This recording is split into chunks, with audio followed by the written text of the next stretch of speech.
अस्सलाम वालेकुम dear students, कैसे हैं आप सब लोग। Welcome to the base academy. बच्चों, मैं हूं आपका फिज़िक्स इंस्ट्रक्टर अदील अख्तर और आज हम सेकेंड ईयर फिज़िक्स से डिस्कस करने जा रहे हैं force on a current carrying conductor in a magnetic field. बच्चों, ये जो इलेक्ट्रोमैग्नेटिज्म के बेसिक टॉपिक्स हैं उन टॉपिक्स में से है और इसकी बुनियाद पर जो इलेक्ट्रोमैग्नेटिज्म की फर्दर थ्योरी है वो हमने डेवलप करनी है। सो ये एक बेसिक टॉपिक है जिसको समझना ज़रूरी है। तो स्टार्ट करते हैं जी हम। बच्चों, इससे पिछले लेक्चर में हमने ये देखा है कि जब कहीं भी करंट होगा तो करंट के अराउंड एक मैग्नेटिक फील्ड बन जाता है। ठीक है, तो अगर हम किसी करंट कैरिंग कंडक्टर को किसी एक्सटर्नल मैग्नेटिक फील्ड में रखते हैं, अब देखें यहाँ पर दो मैग्नेटिक फील्ड हो गए। एक तो करंट कैरिंग कंडक्टर होगा हमारे पास, ठीक है, एक कोई कंडक्टर जो किसी वायर की शक्ल में होगा या किसी और शक्ल में हो सकता है, किसी रॉड की शक्ल में हो सकता है।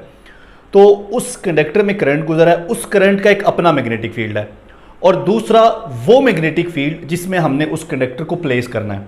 सो जो दूसरा मैग्नेटिक फील्ड है वो है एक्सटर्नल मैग्नेटिक फील्ड। जब ये दोनों मैग्नेटिक फील्ड इंटरेक्ट करते हैं आपस में तो उसके नतीजे में कंडक्टर पर एक फोर्स लगती है जिसे हम कहते हैं force on current carrying conductor in a magnetic field. ये फोर्स कैसे जनरेट होती है, इसकी डायरेक्शन कैसे मालूम करते हैं, किन किन फैक्टर्स पे डिपेंड करती है, ये सारी चीज़ें हमने यहाँ पर डिस्कस करनी है। तो हम स्टार्ट करते हैं अपनी एक्सपेरिमेंटल अरेंजमेंट के साथ। हमारे पास सबसे पहले एक हॉर्स शू मैग्नेट है।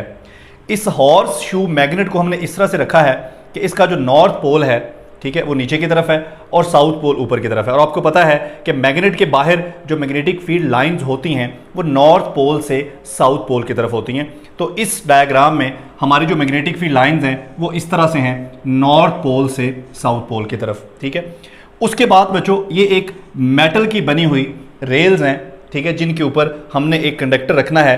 कंडक्टर इन रेल्स के ऊपर स्लाइड कर सकता है। तो इन रेल्स के ऊपर हमने ये कंडक्टर रखा हुआ है और इन रेल्स को हमने एक बैटरी के साथ कनेक्ट कर दिया तो ये सर्किट कंप्लीट हो गया। जब ये सर्किट कंप्लीट होगा तो इसमें करंट फ्लो करेगा। ठीक है, इन रेल्स में करंट की डायरेक्शन ये होगी और इस कंडक्टर में जो करंट है उसकी डायरेक्शन ये होगी। ठीक है, तो इस तरह से ये क्लॉकवाइज डायरेक्शन में आप देख रहे हैं कि करंट यहाँ पर फ्लो करेगा। अब जो ही हम स्विच ऑन करेंगे, अगर हम यहाँ पर एक स्विच भी लगा दें तो जो ही हम स्विच ऑन करेंगे तो फ़ौरन ही आप देखेंगे कि जो कंडक्टर है वो इस तरह से स्लाइड करना शुरू कर देगा। और अगर आप ये जो आपके पोटेंशियल है इसको रिवर्स करते हैं, यानी कि यहाँ पे नेगेटिव और यहाँ पे पॉजिटिव कर देते हैं, बैटरी के कनेक्शंस को रिवर्स करते हैं तो कंडक्टर जो है ऐसे वापस आना शुरू हो जाता है। ठीक है, इसका मतलब है कि कंडक्टर पर ऐसे कंडक्टर पड़ा हुआ है इस डायरेक्शन में, तो कंडक्टर पर ऐसे एक फोर्स लग रही है जो इस कंडक्टर को स्लाइड करवा रही है या इसको पुश कर रही है। ठीक है, तो बच्चों सबसे पहले आप यहाँ पर गौर करें तो हमारी जो मैग्नेटिक फील्ड है उसकी डायरेक्शन कुछ यूँ है और हमारा जो करंट फ्लो कर रहा है, हमारा जो कंडक्टर हमने यहाँ पर प्लेस किया है वो हमारा करंट जो है वो कुछ इस डायरेक्शन में फ्लो कर रहा है। ये हमारा करंट है। ठीक है बच्चों, अब ये जो प्लेन बन रहा है ये तकरीबन YZ प्लेन बन रहा है।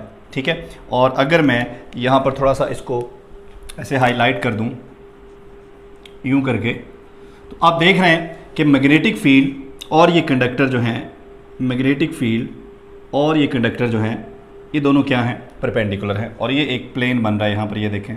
ठीक है जी, अब जो फोर्स लग रही है ना, फोर्स इस प्लेन के, यानी कि जिस प्लेन में B और I हैं इस प्लेन के परपेंडिकुलर फोर्स लग रही है। देखें तो फोर्स जो है हमारी वो x एक्सिस में है। ठीक है, तो जिस प्लेन में B और I मौजूद हैं उस प्लेन के परपेंडिकुलर ये फोर्स लग रही है जो इस कंडक्टर को इस तरह से पुश कर रही है और ये स्लाइड कर रहा है इसके ऊपर। ठीक है बच्चों, अब ये फोर्स जो है इसकी डायरेक्शन फाइंड करने के हमारे पास बहुत सारे मेथड्स हैं, लेकिन हमारी बुक में जो मेथड यूज़ हुआ है उसे हम कहते हैं राइट हैंड पाम रूल। अब राइट हैंड पाम रूल क्या है, आपने राइट हैंड की ये जो मिडिल फिंगर है इसको आपने मैग्नेटिक फील्ड की डायरेक्शन में कर लेना है और थंब को इस तरह करके आपने कि ये इसके परपेंडिकुलर हो, थंब को आपने करंट की डायरेक्शन में कर लेना है। तो इस डायग्राम के मुताबिक देखें, ये जो मेरी मिडिल फिंगर है ये मैग्नेटिक फील्ड को रिप्रेजेंट कर रही है, ये थंब जो है मेरा ये करंट को रिप्रेजेंट कर रहा है। तो फोर्स क्या होगी, इस प्लेन के परपेंडिकुलर, इस प्लेन के नॉर्मल। अब ये जो प्लेन है ये मेरी हथेली प्लेन का काम कर रही है, तो इस प्लेन के परपेंडिकुलर इस डायरेक्शन में फोर्स लगेगी और ये फोर्स इस कंडक्टर को इस डायरेक्शन में पुश करेगी। इसके अलावा और भी मेथड है डायरेक्शन फाइंड करने के, हम आगे चल के डिस्कस करेंगे। ठीक है, तो बच्चों अब ये जो फोर्स है हम देखते हैं कि ये फोर्स किन किन फैक्टर्स के ऊपर डिपेंड करती है। लेकिन उससे पहले एक बात जो आपने अपने जहन में रखनी है वो ये है कि ये जो फोर्स है, ठीक है, ये फोर्स दो मैग्नेटिक फील्ड्स के इंटरेक्शन के नतीजे में प्रोड्यूस हो रही है। अब वो दो मैग्नेटिक फील्ड कौन से हैं? एक मैग्नेटिक फील्ड इस करंट का है और दूसरा हमारा एक्सटर्नल मैग्नेटिक फील्ड। अब ये इंटरेक्शन दो मैग्नेटिक फील्ड्स का जितना ज़्यादा स्ट्रांग होगा उतनी ज़्यादा फोर्स भी स्ट्रांग होगी। तो इसका मतलब ये हुआ कि ये जो हमारी फोर्स है, हमारी force is directly proportional to the current. अब फोर्स करंट के डायरेक्टली प्रोपोर्शनल क्यों है? बच्चों अगर करंट ज़्यादा होगा तो इस करंट का जो मैग्नेटिक फील्ड है वो भी ज़्यादा होगा। अगर इस करंट का मैग्नेटिक फील्ड स्ट्रांग होगा तो एक्सटर्नल मैग्नेटिक फील्ड के साथ उसका इंटरेक्शन भी स्ट्रांग होगा। अगर इंटरेक्शन स्ट्रांग, देखें, अगर इंटरेक्शन जो है दो फील्ड्स का ये स्ट्रांग, तो बच्चों फोर्स भी स्ट्रांग।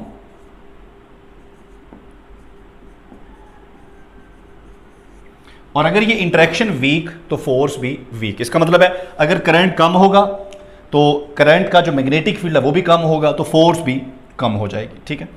इसी तरह से ये जो फोर्स है बच्चों ये डायरेक्टली प्रोपोर्शनल है एक्सटर्नल मैग्नेटिक फील्ड के। ये जो एक्सटर्नल मैग्नेटिक फील्ड है हमारा, ये एक्सटर्नल मैग्नेटिक फील्ड जितना स्ट्रांग होगा, ठीक है, हमारी फोर्स भी उतनी स्ट्रांग, क्योंकि अगर एक्सटर्नल मैग्नेटिक फील्ड स्ट्रांग होगा तो दो फील्ड का इंटरेक्शन स्ट्रांग होगा और इंटरेक्शन स्ट्रांग तो फोर्स भी स्ट्रांग, ठीक है। इसी तरह से ये जो फोर्स है ये डायरेक्टली प्रोपोर्शनल है लेंथ ऑफ कंडक्टर। बच्चों इस कंडक्टर की लेंथ जितनी ज़्यादा होगी इन दो फील्ड का आपस में इंटरेक्ट करने का जो रीजन है, जो एरिया है, वो उतना ही ज़्यादा हो जाएगा। जितने ज़्यादा रीजन में ये इंटरेक्ट करेंगी उतनी स्ट्रॉन्ग फोर्स प्रोड्यूस होगी। सो लेंथ अगर ज़्यादा तो फोर्स भी ज़्यादा। उसके बाद देखें यहाँ पर तो इस एग्जांपल में हमने क्या किया हुआ है, हमारा जो मैग्नेटिक फील्ड है, एक्सटर्नल मैग्नेटिक फील्ड और करंट कैरिंग कंडक्टर ये परपेंडिकुलर पड़े हैं, ठीक है। लेकिन इनका परपेंडिकुलर होना ज़रूरी नहीं है। एक चीज़ ध्यान में रखें, ये जो फोर्स है ना, ये फोर्स के लिए ज़रूरी है कि वो इस प्लेन के परपेंडिकुलर हो, यानी कि वो बी के भी परपेंडिकुलर हो और वो आई के भी परपेंडिकुलर हो। बात समझ आ गई? लेकिन इस करंट और मैग्नेटिक फील्ड इनके लिए ज़रूरी नहीं है कि ये दोनों आपस में भी परपेंडिकुलर हो। अगर ये दोनों आपस में परपेंडिकुलर होंगे तो फोर्स मैक्सिमम होगी।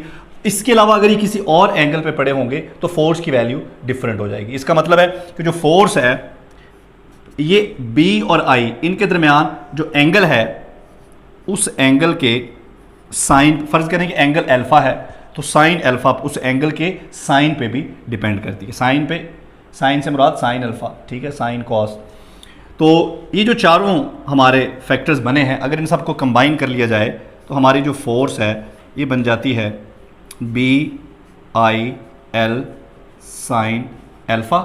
और अगर हम इसको सिंप्लीफाई करें तो यहाँ पर एक कांस्टेंट आ जाएगा B I L sine alpha. S I system of units में जो के है इसकी वैल्यू हमारे पास 1 है। सो ये फोर्स हमारे पास क्या बन जाएगी, ये फोर्स बन जाएगी B I L sine alpha, ठीक है बच्चों। तो ये है जी हमारी फोर्स। क्लियर हो गया बच्चों? इस फोर्स की डायरेक्शन, जैसा कि मैंने कहा कि इसकी डायरेक्शन की हम ऑलरेडी बात कर चुके हैं कि हम इसको राइट हैंड पॉम रूल से भी निकाल सकते हैं। तो यहाँ पर जो हमने फोर्स को लिखा है, यहाँ पर हमने फोर्स को लिखा है मैग्नीट्यूड फॉर्म में, ठीक है।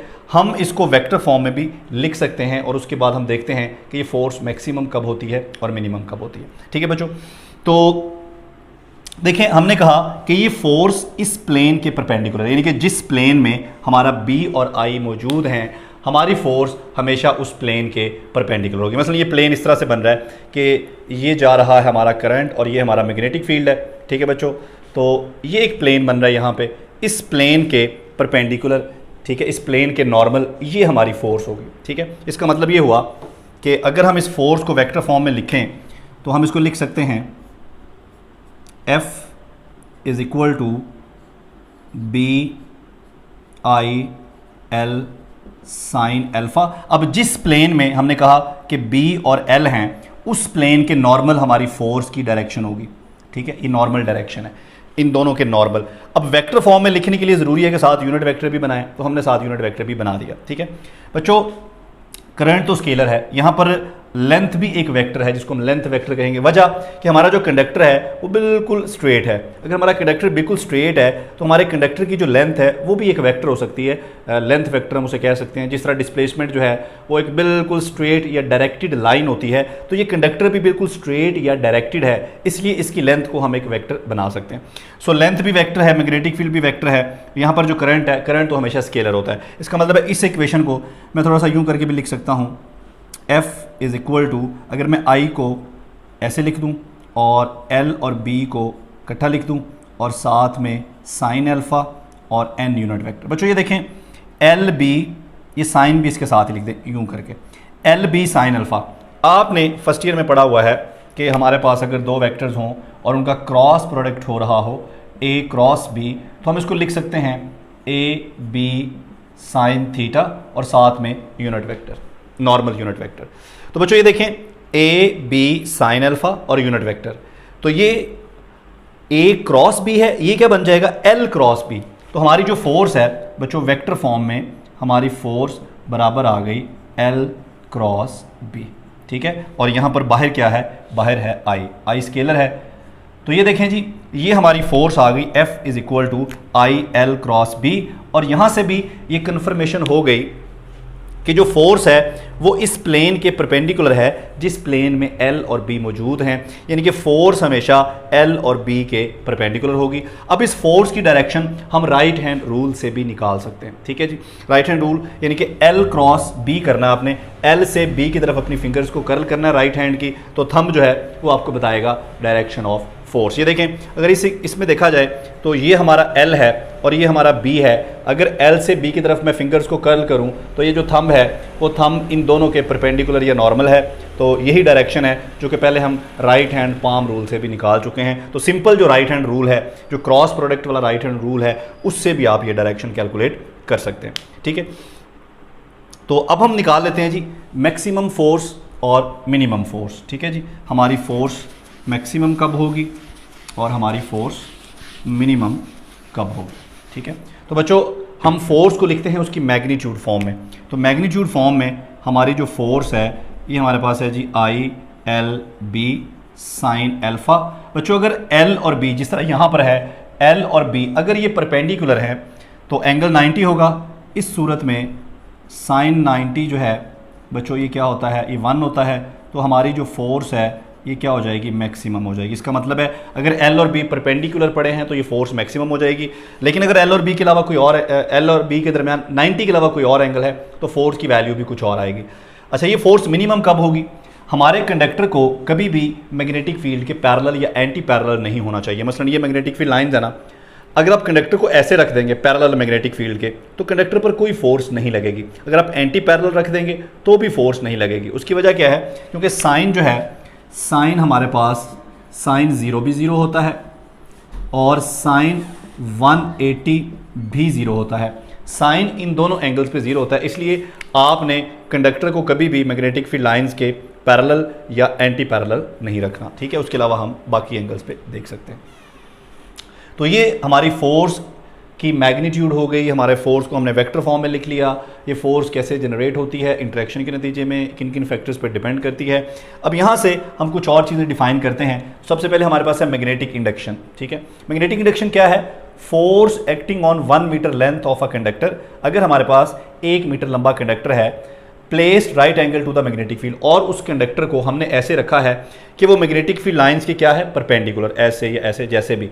अगर हमारा कंडक्टर मैग्नेटिक फील्ड लाइंस के परपेंडिकुलर है when carrying a current of 1, और उसमें 1 एम्पेयर करंट गुजर रहा है, तो उस पर जो फोर्स लगेगी, ठीक है जी, उसे हम कहेंगे मैग्नेटिक इंडक्शन। तो मैग्नेटिक इंडक्शन को हम B से रिप्रेजेंट करते हैं। B is equal to F over I L sine alpha. और यहाँ पर हमने कहा कि कंडक्टर जो है वो राइट एंगल पे पड़ा है। अगर वो राइट एंगल पे पड़ा है तो एंगल, राइट एंगल पता है आपको 90 होता है, तो साइन 91 होता है, साइन 91। तो मैग्नेटिक इंडक्शन किसके बराबर आ गई, F over I L. Force per unit क्या है, करंट, और पर यूनिट लेंथ। अब पर यूनिट करंट से मुराद है कि ऐसा कंडक्टर जिसमें 1 एम्पेयर करंट गुजर रहा है और 1 मीटर उसकी लेंथ है। अगर हम यहाँ से यूनिट बनाएं तो फोर्स का यूनिट क्या है, न्यूटन, और करंट का एम्पेयर है, लेंथ का मीटर है, तो ये बन जाएगा Newton per ampere per metre. और इसे हम क्या बोलते हैं जी, इसे बोलते हैं tesla, SI, system of units में। टेस्ला की डेफिनेशन क्या होगी, the magnetic induction is said to be 1 tesla if it exert 1 newton force. अगर 1 न्यूटन फोर्स लगती है ऐसे कंडक्टर के ऊपर जो मैग्नेटिक फील्ड के परपेंडिकुलर पड़ा है, ठीक है, और उसमें 1 एम्पेयर करंट गुजर रहा है, जबकि उसकी लेंथ क्या है, 1 मीटर, ठीक है। तो ये है हमारे पास 1 टेस्ला, ये टेस्ला की डेफिनेशन। क्लियर हो गया। तो उसके बाद इस लेक्चर का जो फाइनल हमारा हिस्सा है उसमें हम ये देखना चाहेंगे कि ये जो फोर्स है, इंटरेक्शन तो होता है हमने कहा 2 फील्ड्स के दरमियान, लेकिन ये इंटरेक्शन किस तरह से होता है और फोर्स कैसे जनरेट होती है, ज़रा उसको देख लेते हैं। जी स्टूडेंट्स, तो अभी हम ये देखना चाहते हैं कि ये जो फोर्स की डायरेक्शन है ये हमारी दोनों फील्ड्स के परपेंडिकुलर, हमारी जो जिस प्लेन में हमने कहा कि B और I होते हैं, उस प्लेन के परपेंडिकुलर ये डायरेक्शन क्यों होती है और ये इंटरेक्शन किस तरह से होता है जिसकी वजह से फोर्स यहाँ पर प्रोड्यूस होती है, ज़रा उसको देखते हैं। तो उसके लिए हमारे पास ये सेटअप है। एक्सटर्नल मैग्नेटिक फील्ड की अगर बात की जाए तो ये पोल पीसीज हैं हमारे पास, नॉर्थ पोल है और साउथ पोल है। मैग्नेटिक फील्ड लाइन जो हैं वो नॉर्थ पोल से साउथ पोल की तरफ है, और यहाँ पर एक वायर है, करंट कैरिंग वायर, जो कि आउट ऑफ द पेज है। ये डॉट का निशान बता रहा है कि जो फोर्स है वो आउट ऑफ द पेज है, ठीक है। राइट हैंड रूल के मुताबिक अगर करंट इस डायरेक्शन में है तो मैग्नेटिक फील्ड लाइंस इस डायरेक्शन में होंगी, और ये डायरेक्शन क्या बन रही है, ये डायरेक्शन बन रही है एंटी क्लॉकवाइज। तो ये जो ब्लू लाइंस, ब्लू एरोज आपको नज़र आ रही हैं, ब्लू एरोज जो हैं ये इस करंट कैरिंग वायर का मैग्नेटिक फील्ड है। अब ये देखें इस रीजन में, रीजन 1, इसको आप रीजन 1 कह लें। रीजन 1 में देखें एक्सटर्नल मैग्नेटिक फील्ड और ये इस करंट का मैग्नेटिक फील्ड दोनों इस तरह से इंटरेक्ट कर रहे हैं कि एक दूसरे को रेनफोर्स कर रहे हैं, एक दूसरे को स्ट्रॉन्ग कर रहे हैं।